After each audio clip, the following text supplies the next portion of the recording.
अस्सलाम वालेकुम व्यूअर्स, आप देख रहे हैं फरी आइडियाज़। आज हम स्टिचिंग क्लास की पहली क्लास शुरू करते हैं। पहला लेसन मैं आपको आज देने लगी हूँ, इसीलिए इस वीडियो को आपने पूरा ज़रूर देखना है। इस वीडियो को आपने स्किप नहीं करना। ये चीज़ आपकी बेसिक है और आपको हमेशा काम आने वाली चीज़ है। चाहे आप जब भी बैठें काम करने के लिए, स्टिचिंग करने के लिए, ये चीज़ जो पहली क्लास में मैं आपको बता रही हूँ ये आपके लिए बहुत अच्छी और फ़ायदेमंद चीज़ है।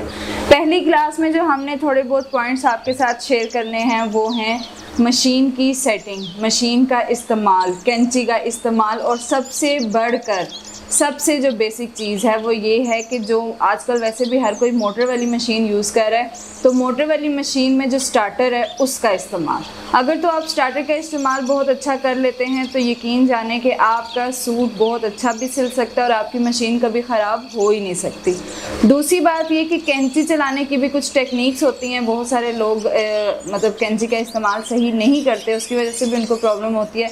इसलिए आप मेरे साथ जुड़े रहें। ये 2 पॉइंट्स ज़्यादा बेसिक हैं, बाकी मशीन का इस्तेमाल मैं आपको साथ साथ बताती हूँ। सबसे पहले मशीन के बारे में थोड़ी सी गाइडलाइन आप ले लें। इसका ये काम करने बहुत ज़रूरी हैं। आप जब भी मशीन का इस्तेमाल करते हैं, और जो लोग वैसे भी सिलाई नहीं करते उनके घर अगर मशीन है भी तो वो बड़ी डस्टी होती है। सबसे पहले आपने मशीन को रखना है। काम करने से पहले आपने अपनी मशीन की डस्टिंग ज़रूर करनी है, उसको हल्का हल्का इस तरह से, ये जो जिस तरह मैं मतलब ये काम कर रही हूँ, आपने भी इस तरह अपनी मशीन को हल्का फुल्का साफ़ ज़रूर करना है, क्योंकि डेली बेसिस पे इस पर डस्ट हो जाती है। इससे ये होगा कि डस्ट आपकी मशीन के अंदर नहीं जाएगी और जो है वो मशीन जाम नहीं होती। अच्छा, डस्टिंग हमारी होगी, उसके बाद आपने जो है धागा जब डालना है बीच में, फिरकी आपने भरनी है। अगर तो फिरकी आपको पता है कि यहाँ से भरी जाती है, आप इसके ऊपर फिरकी लगाते हैं और यहाँ से ये फिरकी भरी जाती है। एक और चीज़ कि कुछ लोगों की मशीन यूँ चलाने से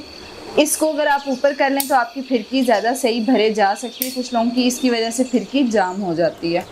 ये चीज़, ये पॉइंट आप देख लें। इसको आप हल्का सा प्रेस करेंगे तो आपकी फिरकी भरी जाएगी। उसके बाद आपने फिरकी की डब्बी को देखना है। इस चीज़ को आपने देखना है कि इसके अंदर कोई धागा तो नहीं है। अगर है तो इसको आपने ना अंदर से इसकी सफाई करनी है। जब भी आप फिरकी इस डब्बी में डालें तो इसको यहाँ पे फूंक मार के थोड़ा सा इसको साफ़ कर लिया करें। उससे ये होगा कि आपकी ये डब्बी मतलब कोई धागा अगर फंसा है तो वो आसानी से निकल आएगा। उसके बाद आपने डब्बी को देखना है कि आपकी डब्बी टाइट तो नहीं है। अगर तो आपको अपना धागा टाइट लग रहा है तो आपने अपनी फिरकी यहीं से निकालनी है बाहर, और इस जो पेच को हल्का सा लूज कर देना है। इसको आपने फिरकी की मदद से ही हल्का सा लूज करना है। ये हो जाता है इसी से ही। ये देखें जी, ये धागा हमने थोड़ा सा इसका लूज कर लिया है, ये इसकी मदद से हो जाता है फिरकी से ही। उसके बाद आप इसको भी चेक कर लें कोई धागा ना फंसा हो। अच्छा जी, फिरकी जब हम अंदर डालेंगे तो उससे पहले आपने एक ख़ास ख्याल रखना है कि ये जैसे आपको अंदर काफ़ी डस्ट नज़र आ रही है, आपने एक कपड़े को लेना है, अंदर से भी इसको अच्छी तरह साफ़ करना है, वरना ये आप देख सकते हैं कि ये इसके साथ ना जब नीचे से डस्ट उड़ती है तो ये सारी इसके साथ चिपक जाती है, तो ये फिर मशीन के लिए नुकसानदेह होती है। आपने इसको अंदर से अच्छी तरह साफ़ करना है। अच्छा जी, अंदर से हमने साफ़ कर लिया, फिर भी आप एक ब्रश की मदद से इन जगहों को और इन जगहों को थोड़ा सा ना हल्का हल्का साफ़ कर लीजिए। और ये अब फिरकी आपने बीच में डालनी है। जब तक आपकी फिरकी एग्जैक्ट डल ना जाए आपने छोड़ना नहीं है। इसको यूँ मिड में रख के ऐसे प्रेस करते हैं और एक आवाज़ आती है, तब पता चलता है कि फिरकी डल चुकी है। फिरकी तो हमारी डल चुकी सेट होकर। फिरकी डालने के बाद आपने डालनी है नलकी। नलकी को आप चेक कर लें कि आपका धागा सही पड़ रहा है कि नहीं। यहाँ से आपने एक बार राउंड करना है और इसको भी साथ आपने देख लेना है। कोई धागा वगैरह अगर हो तो इसको यहाँ से खोलें और फूंक की मदद से ही इसमें आप धागे रिमूव कर सकते हैं, या कोई ब्रश रख लें। इस तरह आपने फिर ये धागा इसमें डालना है।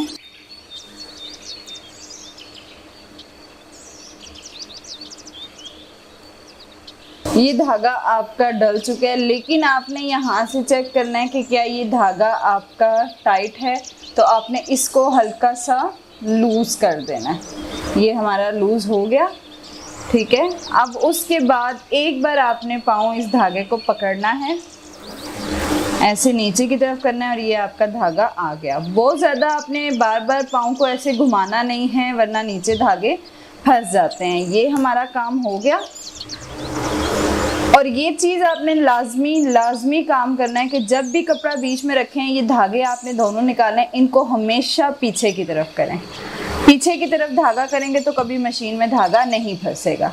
अब आपने ये काम करना है कि अपने धागों को ऐसे दोनों को खींचना है और चेक करना है कि आपके इक्वल बाहर आ रहे हैं। अब ये मेरी मशीन के ऊपर नीचे वाला धागा इक्वल आ रहा है, मतलब इसमें कोई कहीं किसी एक धागे को भी खिंच नहीं लग रही। यहाँ तक हो गया हमारा काम। अगला जो हमारा काम आ जाता है वो आ जाता है स्टार्टर का। स्टार्टर वैसे तो पाँव से इस्तेमाल होता है, लेकिन मैंने ऊपर रखा है कि मैं आपको बता सकूं कि आप इसका इस्तेमाल किस तरह से करेंगे। कपड़े को आपने रखना है जब मशीन में, तो इस रुख पे कभी कपड़ा नहीं रखना कि ये कपड़ा आपका सारा मशीन के अंदर जाए। हमेशा कपड़े को इस रुख में रखना है कि कपड़ा आपका हमेशा ये जो ज़्यादा वाला है वो बाहर की तरफ हो।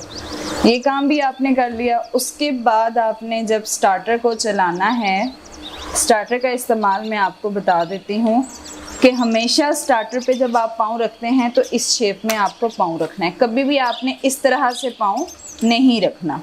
हमेशा स्टार्टर के ऊपर आपने पाँव इस तरह से रखना है और फिर आपने उसको आराम से शुरू करना है चलाना। बहुत ज़्यादा मैं आपको बताती हूँ यहाँ से कि आपने फ़ौरन इसको ऐसे नहीं कर देना। ये फिर एक तो आपकी मशीन का टांका भी टूट सकता है, टांका ख़राब भी हो सकता है। हमेशा आपने बड़ा स्लो इसको लेकर जाना है। ये आपकी मशीन चल गई, फिर आपने हल्का हल्का उठाना है, फिर चल गई। ये देखें इस तरह। अगर आपने मशीन की स्पीड तेज़ भी करनी है तो आपने अपनी मशीन की स्पीड एकदम तेज़ नहीं